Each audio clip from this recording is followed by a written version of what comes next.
Hello guys, आज यो Facebook मार्फतबाट तपाईँले चाहिँ नि आफ्नो आइफोनको लागि रिङटोन डाउनलोड गर्न सक्नुहुन्छ। यसको लागि मैले यहाँ नयाँ फेसबुक बनाएको छु। यो चाहिँ नि आइफोनी रिङटोनी भन्ने चाहिँ नि फेसबुक छ। यो फेसबुक मार्फतबाट तपाईँले चाहिँ नि आफूलाई मन चाहेको गीतहरूको रिङटोन राख्न सक्नुहुन्छ। त्यसको लागि तपाईँले चाहिँ नि आफ्नो कुनै पनि गीतको नाम अथवा आर्टिस्टको नाम नेपाली, इङ्ग्लिस अथवा हिन्दी होस्, जुन पनि तपाईँले चाहिँ नि त्यहाँ कमेन्ट गर्न सक्नुहुन्छ। र कमेन्ट गरेको 1-2 दिनभित्रै तपाईँले चाहिँ नि आफूले कमेन्ट गरेको गीतलाई आफ्नो आइफोनमा रिङटोन राख्नको लागि यो साइटमा आएर, यो फेसबुकमा आएर तपाईँले डाउनलोड गरेर आफ्नो चाहिँ नि रिङटोन बनाउन सक्नुहुन्छ, आइफोनको रिङटोन बनाउन सक्नुहुन्छ। र आज चाहिँ नि म यो फेसबुक साइट युज गरेर कसरी चाहिँ नि आफ्नो उसमा चाहिँ नि आफ्नो आइफोनमा कसरी रिङटोन राख्ने भन्ने कुरामा चाहिँ नि मैले यसमा सिकाउन गइरहेको छु। यसको लागि तपाईँले सबभन्दा पहिला iphony.ringtone यो चाहिँ नि फेसबुकको साइटलाई अथवा चाहिँ नि यो पेजलाई चाहिँ तपाईँले एड गर्नुपर्ने हुन्छ। Add as a friend add गरिसकेपछि तपाईँले त्यो सबै काम गर्न सक्नुहुन्छ। र यसको लागि चाहिँ नि यो पेज खोल्नुहोस्, आइफोनी रिङटोनीको पेज खोल्नुहोस्। र यो पेजमा चाहिँ नि तपाईँलाई अहिले स्टार्टिङमा मैले चाहिँ यहाँ 2टा फाइल राखिदिएको छु। एउटा चाहिँ नि इङ्ग्लिस गीत नम रिमिक्स भनेर छ, एउटा चाहिँ नि इङ्ग्लिस गीत नम रिमिक्स, र अर्को चाहिँ सो सिक भनेर गीतको 2टा गीतको चाहिँ नि मैले यसमा अहिले रिङटोन राखेको छु। र यसको लागि तपाईँले के गर्नुपर्ने हुन्छ, सबभन्दा पहिला चाहिँ नि तपाईँले अरू केही होइन, यसमा चाहिँ नि तपाईँलाई कुन चाहिन्छ त्यो गीतमा गएर क्लिक गर्नुहोस्। जस्तै मैले यहाँ सो सिक रिमिक्सको लागि चाहिँ यहाँ पहिला क्लिक गर्छु। यसमा क्लिक गर्नुहोस्।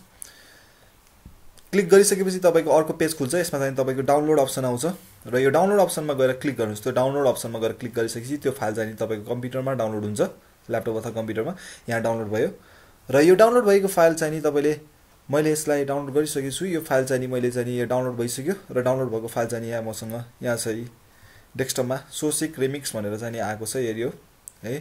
अब यसलाई चाहिँ तपाईँको आइफोनमा कसरी राख्ने, त डाउनलोड त भयो, अब तर कसरी राख्ने भन्दा सबभन्दा पहिला तपाईँले गएर आइट्युन खोल्नुपर्ने हुनेछ। आफ्नो कम्प्युटरमा आइट्युन खोल्नुहोस् र आइट्युन खोलिसकेपछि तपाईँको आइट्युन चाहिँ यो लेटेस्ट आइट्युन हो। लेटेस्ट आइट्युन तपाईँले iwapple.com मा गएर आइट्युनमा गएर डाउनलोड गर्न सक्नुहुन्छ। र यो डाउनलोड गरिसकेको आइट्युन छ। र यसमा चाहिँ नि यो गीतलाई, यो रिङटोनलाई लगेर पहिला राख्नुपर्ने हुन्छ, आइट्युनमा लगेर राख्नुपर्ने हुन्छ। र यहाँ म्युजिक छ, म्युजिकमा यहाँ क्लिक गर्नुहुन्छ भने म्युजिकको तल अप्सनमा चाहिँ नि यहाँ टोन्स भनेर आउँछ। र टोन्स भन्ने अप्सन आइसकेपछि तपाईँले के मात्र गर्नुपर्छ भने तपाईँले चाहिँ नि त्यो अघि फाइल, जस्तै यो अघि मैले डाउनलोड गरेको फाइललाई चाहिँ नि ड्र्याग गरेर अथवा तानेर ल्याएर चाहिँ नि यो टोनभित्र ल्याएर छोडिदिने।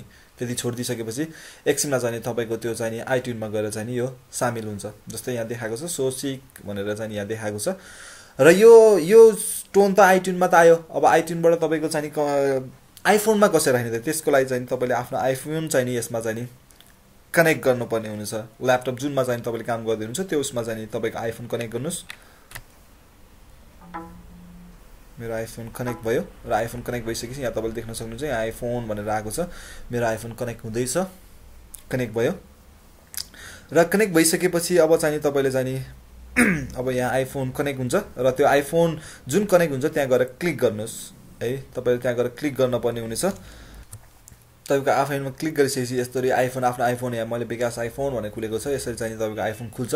र आइफोन खुलिसकेपछि तपाईँ चाहिँ नि टोन्समा जानुपर्ने हुन्छ। यहाँ summary, info, apps, tone, music, movies, TV shows, photos भनेर छ। तपाईँ चाहिँ नि त्यसमा लागि टोन्समा जानुपर्ने हुन्छ।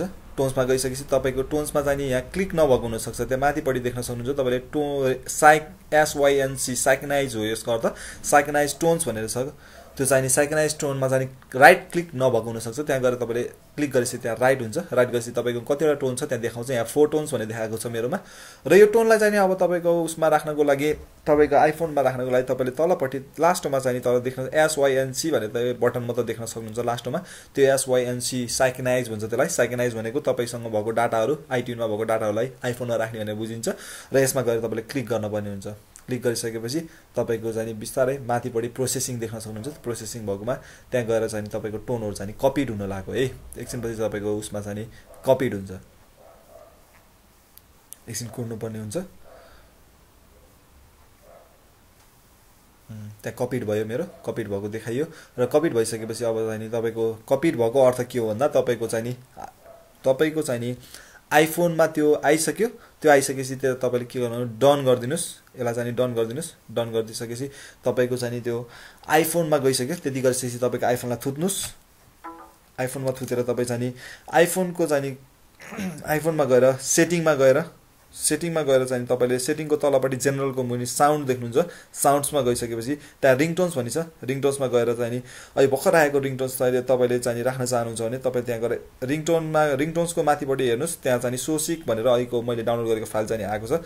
त्यहाँ गएर क्लिक गरिसकेपछि तपाईँको अहिलेको रिङटोन चाहिँ त्यसरी बज्छ। त्यसलाई अनि राइट क्लिक हुन्छ, त्यति गरेपछि ब्याक गरिदिनुहोस्। त्यसपछि तपाईँले फोन गरेर हेर्न सक्नुहुन्छ। तपाईँको उसमा चाहिँ त्यो रिङटोन आइसकेको हुन्छ। कृपया यो भिडियो हेर्ने सबै महानुभावहरूले चाहिँ यसलाई चाहिँ केही बुझ्नु भएन भने तपाईँले कमेन्ट गर्न सक्नुहुन्छ। म चाहिँ अर्को भिडियो राखिदिन सक्छु। र यसमा यो भिडियो चाहिँ अपडेट भइरहेको छ। यो युट्युबमा तपाईँले सब्सक्राइब गर्न सक्नुहुन्छ। र फेसबुकमा चाहिँ प्लिज तपाईँले डाउनलोड गरेर भइसकेपछि भयो कि भएन कमेन्ट गरेर चाहिँ हेल्प गरिदिनु होला। Thank you.